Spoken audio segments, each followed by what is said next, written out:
Once upon a time, in the northern regions of Vietnam lived a very poor man named Hai.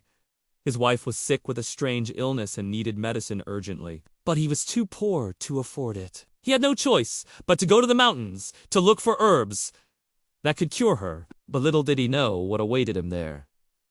When he got to the mountain, Hai began looking for herbs. He searched high and low, but couldn't find any. Just when he was about to lose all hope, he found some. However, these herbs were growing in a cave guarded by a ferocious tiger. It growled at him so menacingly that Hai ran away without taking the herbs.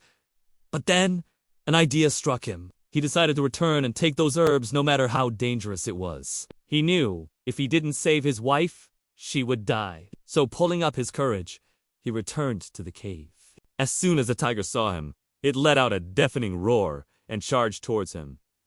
But Hai was ready this time. He quickly took out a knife and cut off one of its paws. The tiger screeched in pain and fled into the forest. Hai quickly collected the herbs and returned home as fast as he could. The moment his wife consumed the tea made out of those herbs, she felt better. She was able to walk after a few hours, and within a few days, she was completely cured. And when the villagers heard about how he saved his wife from death, they became curious. So they asked him to tell them the entire story.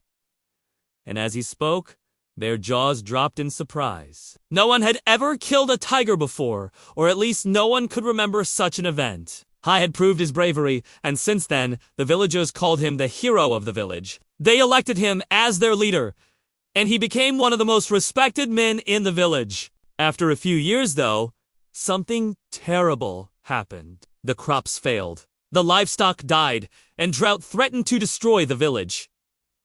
People were starving and desperate for water. Some people wanted to end their lives rather than suffer through such torment. One day, Hai suggested that everyone go to the mountains to pray to God for help. Everyone agreed, and together they went to the mountains to ask God for forgiveness and mercy. As they were walking, Hai suddenly remembered what an old monk had told him once. The monk had said that there lived a very powerful dragon in the mountains. He controlled the weather and the fortune of the region. If Hai could get the dragon's help, then he could save his village from the curse. So while everyone else was praying to God, Hai went in search of the dragon. He walked for many hours, but couldn't find the dragon anywhere. Just when he was about to lose all hope, he heard a loud roar, and hiding behind a tree, he saw the dragon. The dragon was huge, like nothing he had ever seen before. It was green with emerald eyes and sharp claws. Its scales glistened like jewels,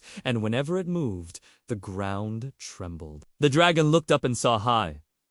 "Why have you come here, little ant?" it asked. "Great dragon! My village is suffering from drought. Crops are failing, and people are starving. Please help us," said Hai. The dragon laughed loudly and said, "I will only help you if you can answer a question correctly. Are you ready?" "Yes," replied Hai. The dragon then asked, "What is the sound of one hand clapping?" Hai had never heard this riddle before, but he thought for a moment and then said, "Is that not the sound a bell makes?" The dragon shook its head and said, "You are wrong. You have failed." Despondent, Hai turned to leave, but then he thought, why should this dragon decide the fate of his village? "So turn him around," he said. "One more chance, great dragon. I may not have answered your question correctly, but I am willing to do anything for my village. So please give me another chance." "Anything?" the dragon asked, raising an eyebrow. "Yes, anything," replied Hai. The dragon then said, "Good! Then marry my daughter." Although Hai didn't want to marry the dragon's daughter, he had no other option. His village was dying, and he had promised to do anything to save them. So agreeing to the dragon's proposal, he said, "Very well, I will marry your daughter." The dragon became very happy hearing this and said, "Excellent! I will send my daughter to your village right away." And with that, it disappeared. As soon as Hai got back to the village, he told everyone about the dragon and how he had agreed to marry its daughter so that the dragon would help the village. The villagers were all shocked.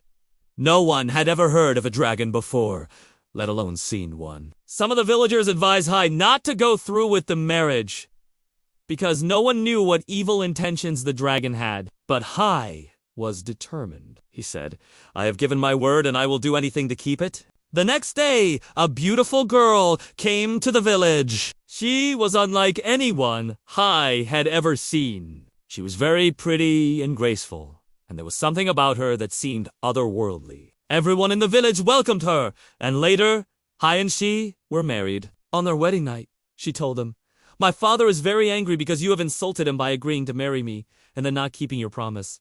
"What do you mean?" asked Hai. "You agreed to marry me, yet you did not come to live with me in the mountains in the cave where my father lives." Then it dawned on Hai that she wasn't talking about living in a house in the mountains, but rather in a cave where a ferocious tiger lived. Suddenly, he understood everything. This girl was the tiger he had fought in the forest a few years ago. She had taken revenge by making him marry her. He was shocked and scared, but he couldn't back out now. He had given his word, so he had to keep it. Thus, Hai went to the cave with his wife the next morning. When the dragon saw him, it became furious. "Why have you come here? Why haven't you brought my bride to live in our cave?" "I'm sorry, Great Dragon, but I don't think I can live with you." "I have a village and people depend on me." "I cannot abandon them," said Hai. The dragon roared in anger and charged towards Hai. But Hai was prepared this time. He pulled out his knife and stabbed the dragon. The dragon screamed in pain and fled into the forest. Hai chased after him, stabbing him again and again. Finally, the dragon fell down and died. After the dragon died, his daughter transformed into her original form, a beautiful white tiger. She approached Hai and said, "You have always been brave and selfless. I admire you for that. I am proud to be your wife." She then disappeared into thin air. When Hai returned to the village, everyone asked him about the dragon and the tiger. He told them everything, and they were amazed by his bravery. From that day on, Hai became known throughout the region as the man who had killed the dragon and saved his village. He ruled the village wisely and fairly, and everyone lived happily under his leadership. And that is the end of this week's story. If you liked it, don't forget to share it with your friends and family. See you next time!